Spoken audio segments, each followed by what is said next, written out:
Hey everyone, this is Courtney Rowland and Mark Passwaters with the F Word podcast, F meaning football.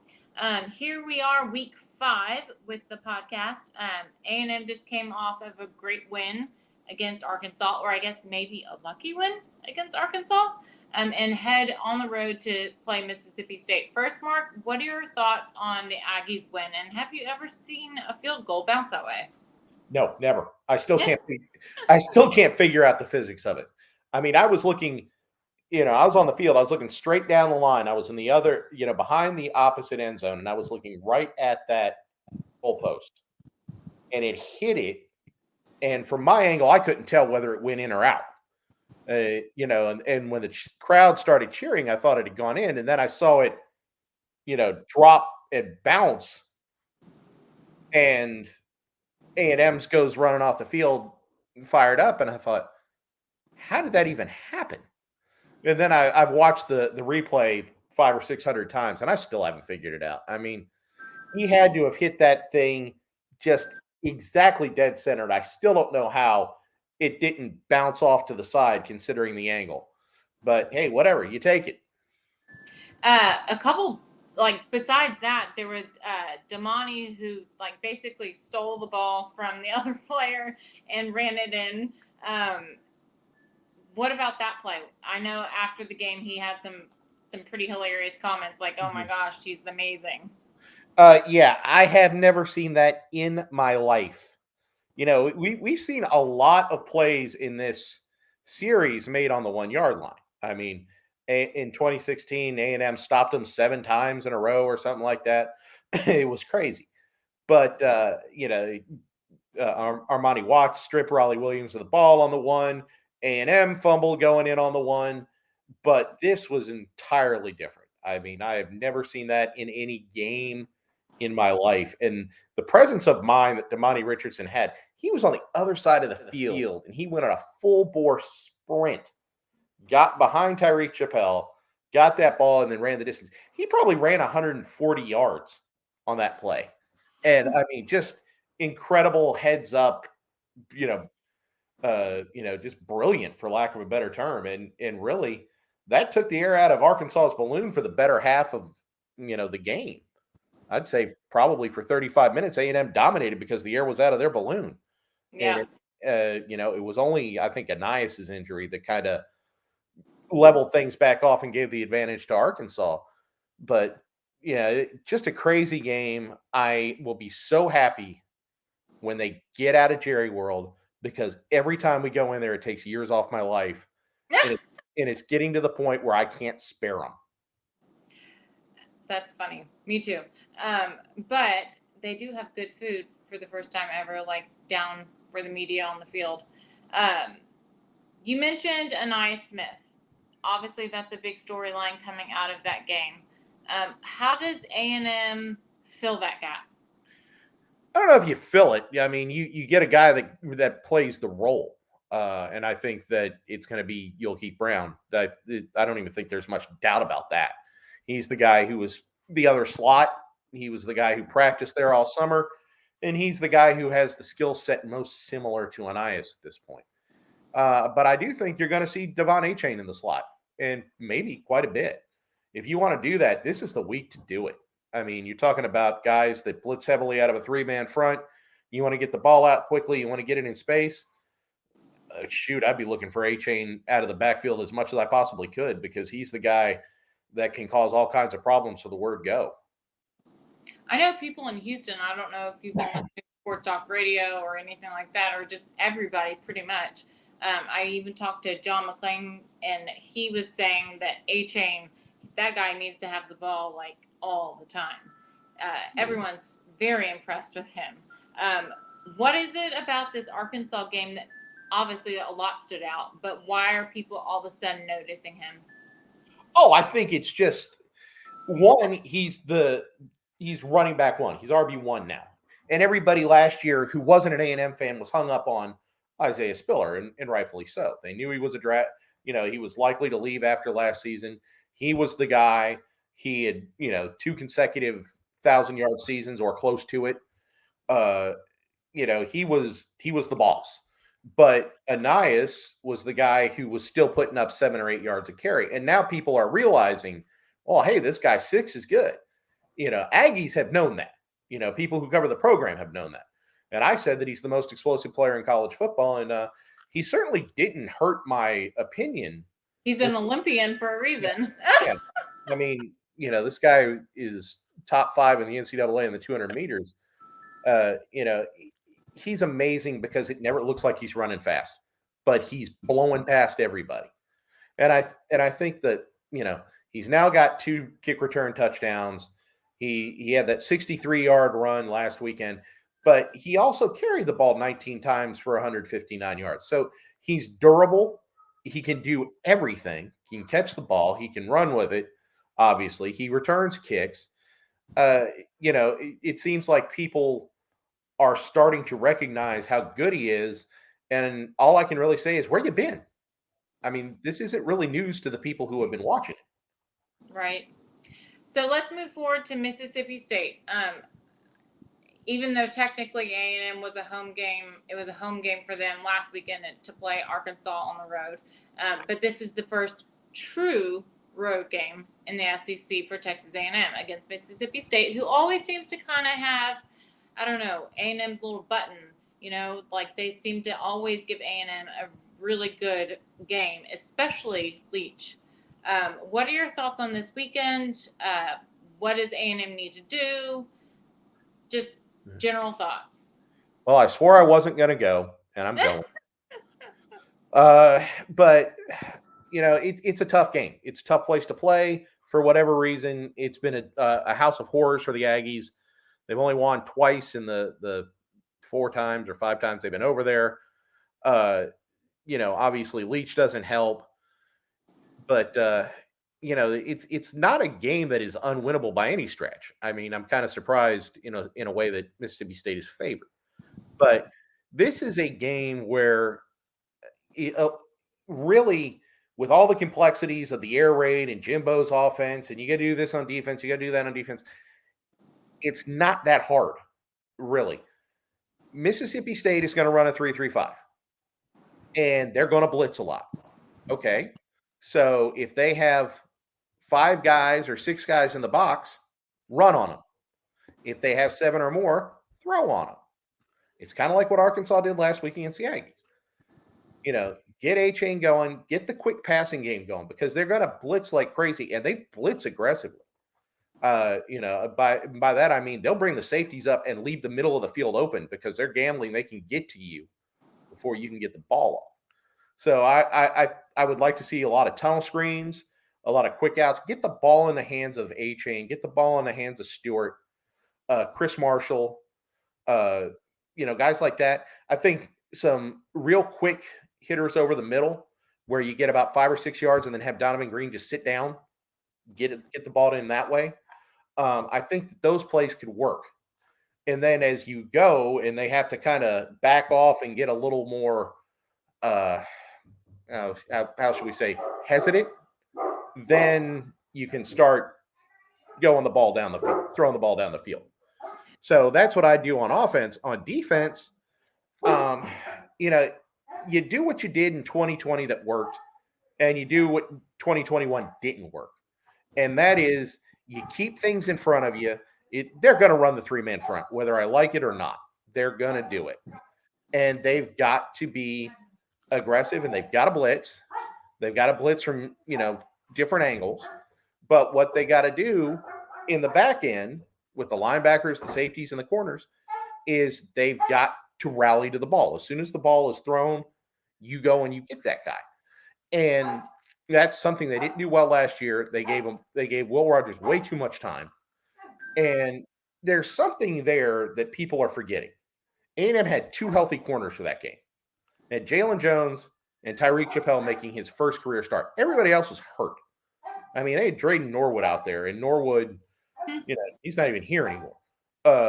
So you go out there this week, and you've got Jalen Jones, you got Miles Jones, you got Chappelle, you've got Brian George, you got Denver Harris, you got Smoke Bowie. They got a lot of guys they can play and they can rotate. So I think that, that's going to be the big thing is you got to hustle. You got to get to the ball.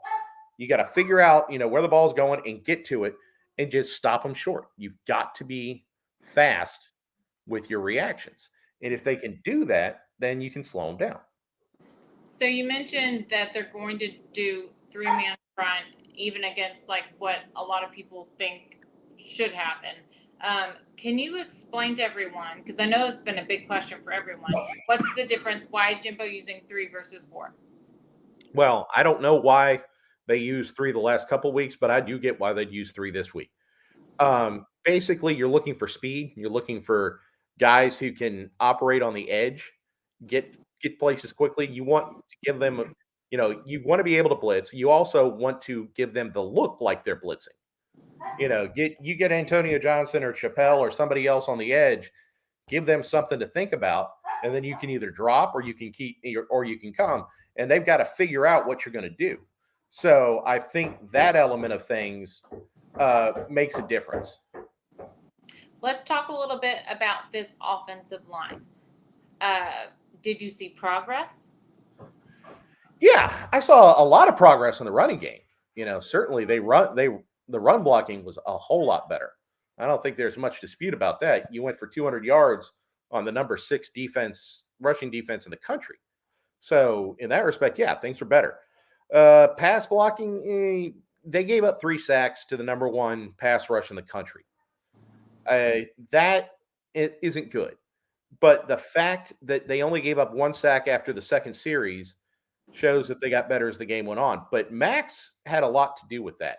He was evasive in the pocket. He made a lot of plays with his feet. He was very smart with what he did with the football.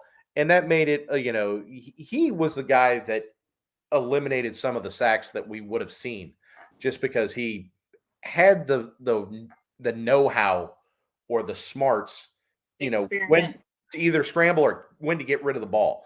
2 plays I'm thinking of in particular: the touchdown pass to Evan Stewart and a pass over the middle in the third quarter to Donovan Green that kept the drive alive. Both of those, he had guys in his face, but he knew where he was going with the ball and he was able to get it there. And that's one of the things that's a difference between what we saw with Haynes King and what we're seeing with Max. Max is not suffering from paralysis by analysis. Mm-hmm. He's not sitting there overthinking things. If there's a guy in his face, he's like, screw this, I got to get the ball out. And the ball goes. Haynes is like, is this the right one or am I going to get yelled at?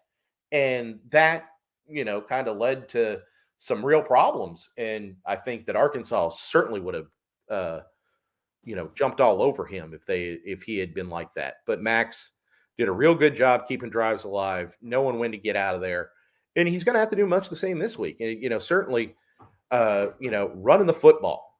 I watched the LSU Mississippi State game today, and Jaden Daniels did a real good job when Mississippi State came with a 3-man front and everybody backed off really far. He took off and ran when he found a gap. And I think that that's something that Max is going to have to do as well, because the opportunities are going to be there. And you don't want to sit in the pocket too long and just hope somebody can get open if you've got the ability to go get 8-10 yards because, somebody vacated a spot.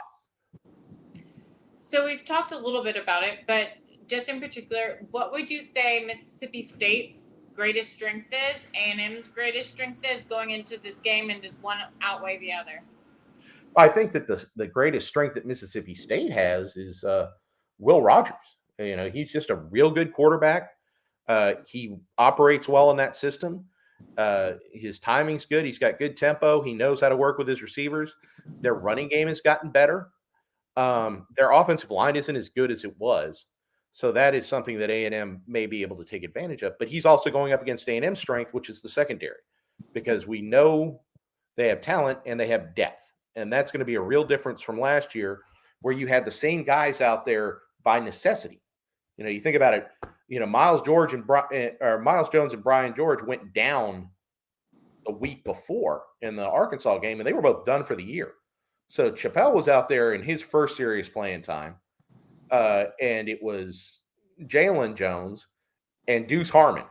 And that was, and Norwood. I mean, that was about it. So you had two true freshmen and a banged up sophomore. And they picked on him and I think part of that was a schematic flaw on Mike Elko's part because he just rushed three repeatedly and they didn't get home. I think in this case, you'll see more of what we saw last week after the first quarter when DJ Durkin realized if I'm going to do this three-man front, I've got to bring pressure somehow. And I think you'll see that. But you'll also see A&M have a bunch of different guys out there that Mississippi State is not going to let them rotate players by play or by down, but they'll do it by series. Because they'll be moving so fast. Right, because they're going to keep the tempo going.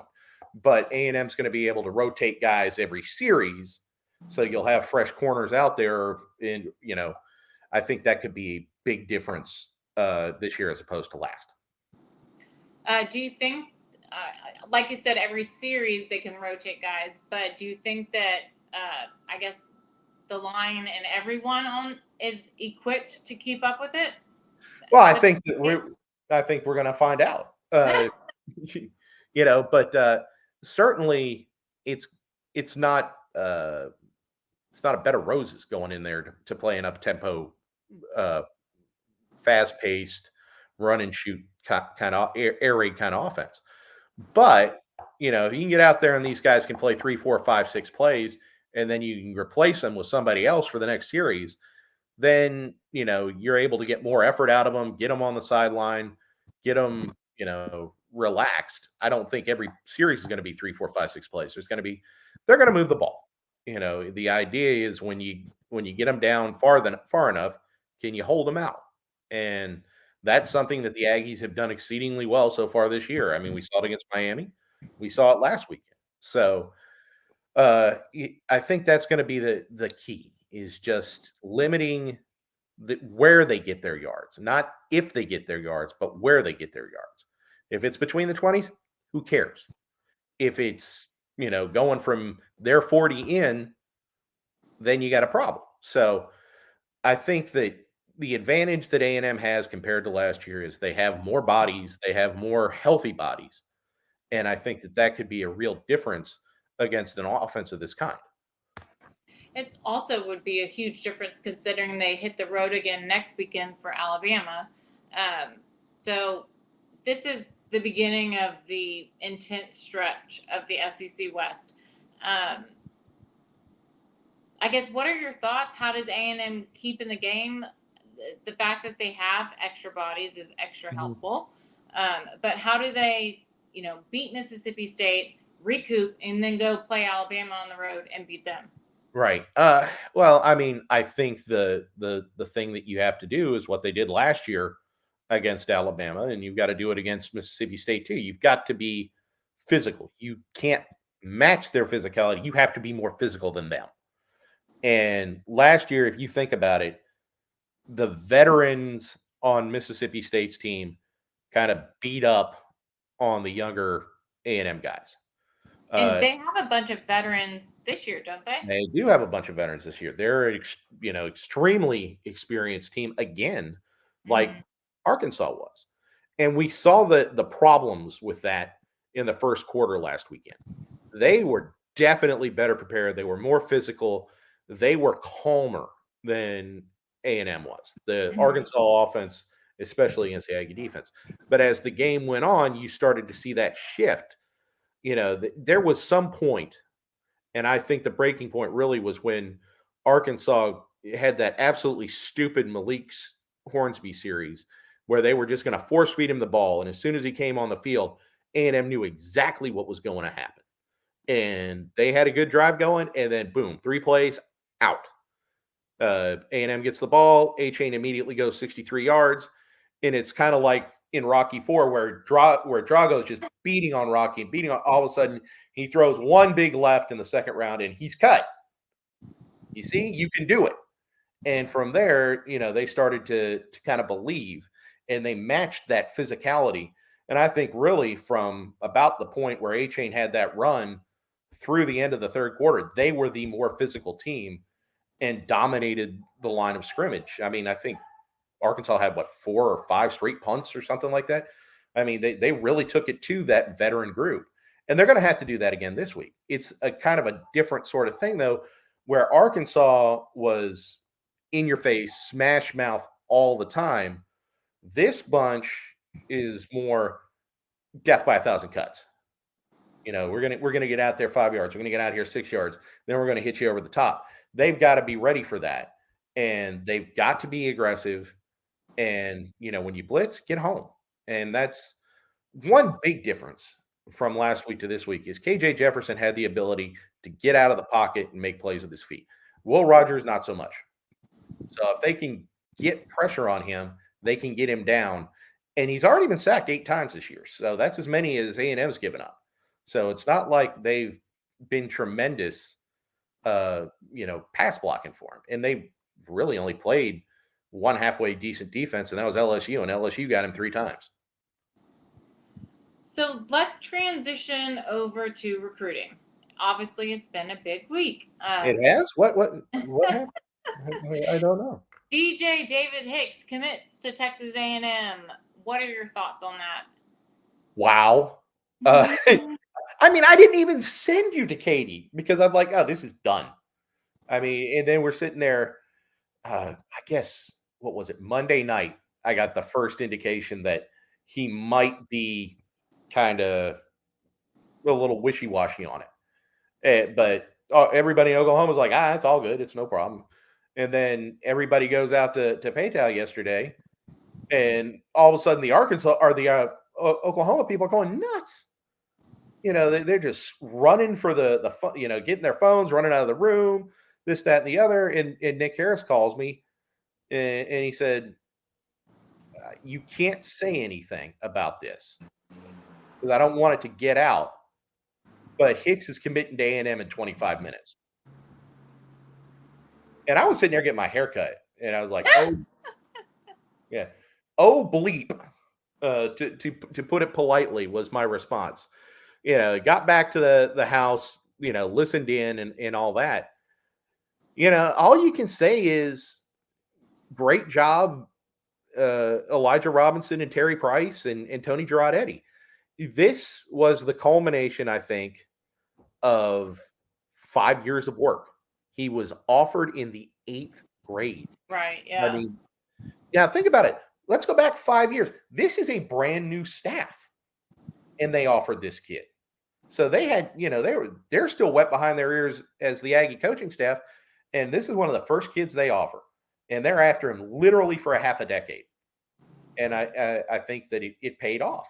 I think after you talked to him, you had the vibe that he was in play.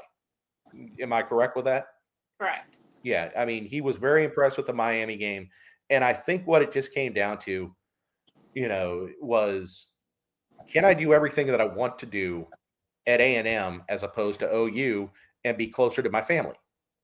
And when they decided that the answer to that was yes, he decided that he was going to go with the Aggies. And I think that OU was kind of shell-shocked. I don't think they're happy. And you're going to hear all the NIL crap. And you're going to, yeah, that's what I'm about to say. I hear it's all over Twitter. Yeah, I mean, Aggie is cheating, and shut up. A&M worked this kid for a half a decade. They had a relationship with his parents. They had a good relationship with him. They know his brothers and sisters. These things matter. And I don't doubt that OU tried really hard and that they built a rapport and all that stuff. But at the end of the day, it's who do you trust the most to take care of your kid? And time after time after time, the last 2-3 years, we have seen kids from across the country decide that they'd rather play for Elijah Robinson and Terry Price than anybody else. So amazing recruiters. Yeah. but awesome people too. Just really genuine. Terry Price is one of the nicest people you'll ever meet. Unless your technique stinks, then you're going to hear it. But these are guys that people can relate to. Adults, parents can relate to. Terry, especially because he sits there, his son's on the team. These are small things that make a difference in the long run. And I'm sure that Oklahoma's upset, and they feel bad. But I've heard some things that folks on their end have said about Hicks and his family, which I'm just disgusted by, frankly. There are things that you But should. I really don't want to get into it, but just questioning integrity, uh, his moral fiber, things of that sort. that's so funny because I thought he was going to go to A&M just because when I spoke with him, his morals aligned with A&M, as in very good morals. Yeah, and not to say that OU doesn't. Well, let's put it this way: we'll let the track records of the two programs play out against one another, and people can decide what they think. But I think that A&M has done a good job policing its program for the most part since Jimbo's been there. Has it been perfect? No. But, by and large, they've done a pretty darn good job. And it hasn't been easy. Still, when you have people insulting 17 and 18-year-old kids, That's ridiculous. Like it's grown people insulting a high school person. exactly. I mean, grow up. You're an adult. And people in this business doing it's just appalling. And you know, do I like it when somebody looks like they're leaning to A&M and go somewhere else? No, but I'm not going to hold a grudge against them because they're still a kid. They're going to do what's best for them. And sometimes that's not best for us. And you know what? That's life. You're not always going to get what you want.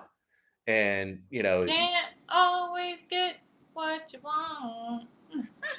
when I was in Georgia, and this is 20 years ago, I was in a Walmart with Ari, and we're walking around, and this 4-year-old girl, who now is probably a college graduate, was sitting there and she was grabbing at candy. And mom's like, no, you're not getting that. You're not getting that. And she goes, I want it. It's not fair. And the mom turned around and looked at her and with the coldest voice you ever heard said, who lied and told you life was fair? Woo! Damn. and that is one comment that has stuck for all these years. I mean, we doubled over laughing at the time, but it's a fact. Life is not necessarily fair. You're not always going to get what you want or what you think you deserve. And if you're sitting there saying, I deserve this, this should be mine. Come on. What are you, a child? You're like the 4-year-old. And I don't know what it is about recruiting, especially, but that tends to bring that out in people. It's like, I want this kid. We've got to have him. Chill out. Okay. There are players that are out there that may not be of equal ability, but are close. Or if you go out there and you scout enough, you can find another guy. JJ Watt was a 2-star. Johnny Manziel was a 3-star. Mike Evans was a 3-star. Sometimes you just got to work. But when you sit there and you think a guy is yours and he's wonderful, and then 30 seconds later, he's scum of the earth, that's not on him. That's on you. And, while I'm pointing the finger at OU people today, you can be pointed at anybody. And that's the thing that I hate most about this business is watching grown adults, people who are supposed to be mature, many of whom have children of their own, just acting like infants over a life decision that does not, in the long term, truly affect them. Correct. One other recruit I spoke with this week, Malik Muhammad, obviously a Texas commit, but when I spoke with him, I noticed that he didn't seem to, like on the profile page, it says hard commit, right? Like he's solid. But when I spoke with him, he didn't seem too solid. Like the A&M communication, the fact that he communicates a lot with the staff there, like every other day, he said, whereas Texas was maybe like once a week, every other week. You didn't tell me that. Say that again? You didn't tell me that. That's saying something right there. Exactly. And I know he's going to be visiting A&M. He didn't seem like a recruit that was solid to a school. Like, don't even bother me about any other school. What are your thoughts around that? The fact that he's taking an official visit on the 29th of October says an awful lot. Mm-hmm. Nick Harris asked me right before we came on here to do a fact or fiction. A&M has a better than 50% chance of flipping Malik Muhammad. And I said fiction because it's dead even. And, I just can't bring myself to say, yes, the advantage now sits with A&M because we've seen that backfire so many times. Remember the infamous 85% with Kyler Murray that he was flipping to Texas.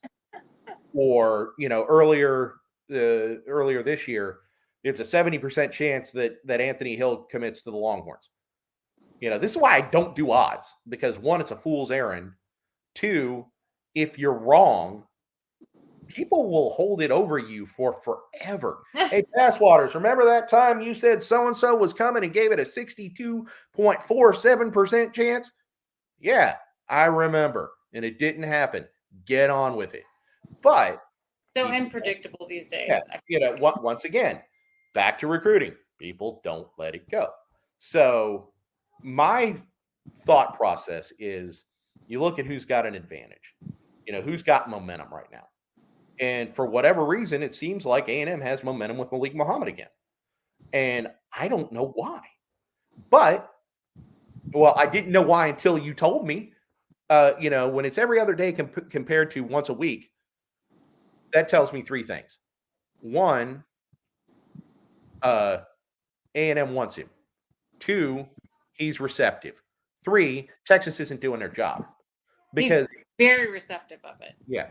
And if I had a guy, a high 4-star, and you look at that defense after they just got picked apart by Texas Tech, you're telling me you wouldn't be on the phone with him like every night?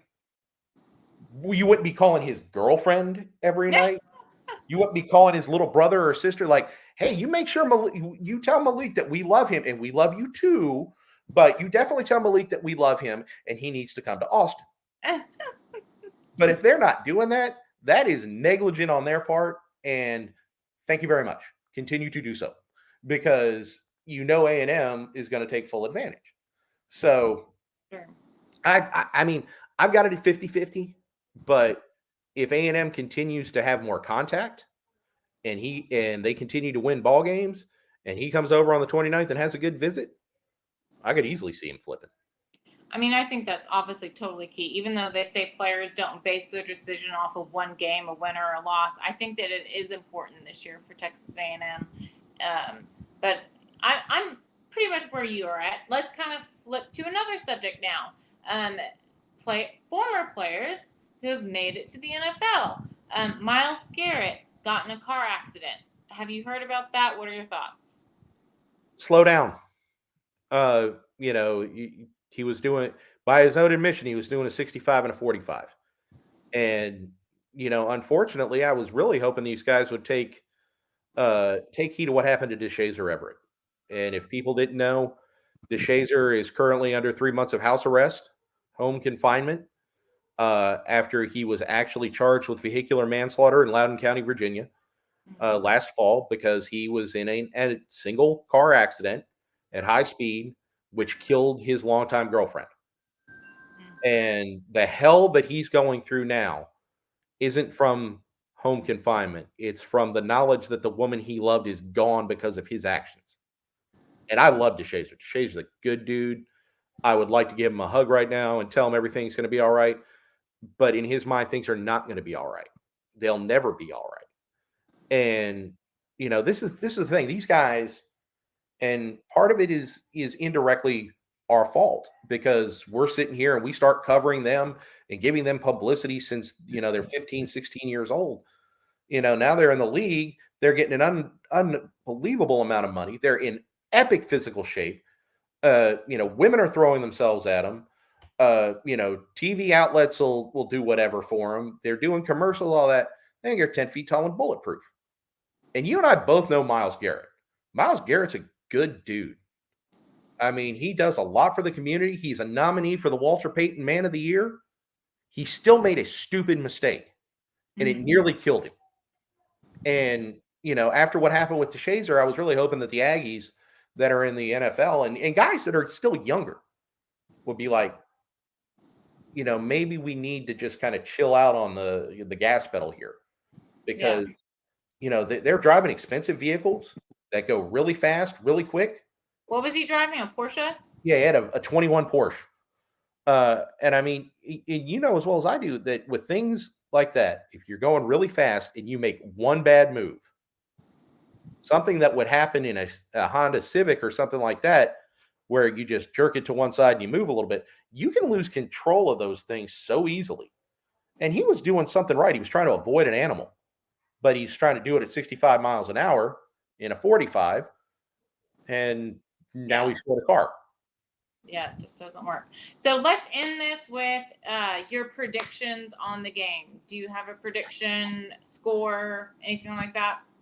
I think A&M's going to win, but I really want to go down on the field before the game and look in their eyes. And I know that sounds kind of weird, but The want to.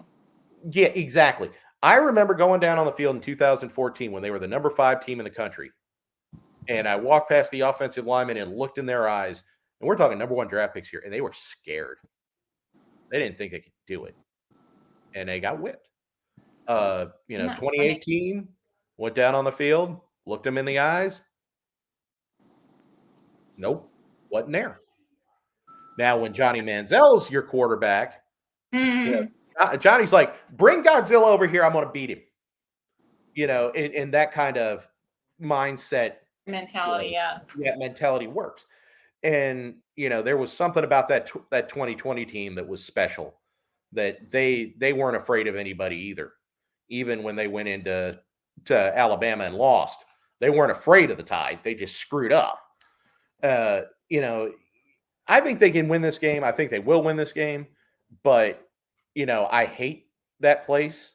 I hate the way Mississippi State plays against them. And they've just got to be ready to go from well before kickoff. And bluntly, they need to be pissed off. They need to be angry and they need to be aggressive. Go out there and assert yourself from, the start. Don't let them get momentum. Because if Leach gets momentum, it's hella bad. And that's not what you want. So get out there, get aggressive, beat on them from the word go and think you can do it. And it's gonna take a real big coaching job from Jimbo and the staff, just because those kids are so young. Yeah. And this is their first real road game, and the butterflies The bells are loud. The bells are loud. The butterflies are going to be fluttering. These guys have got to have faith that what they've practiced and everything they've done up to that point is going to work, and then go out there and execute.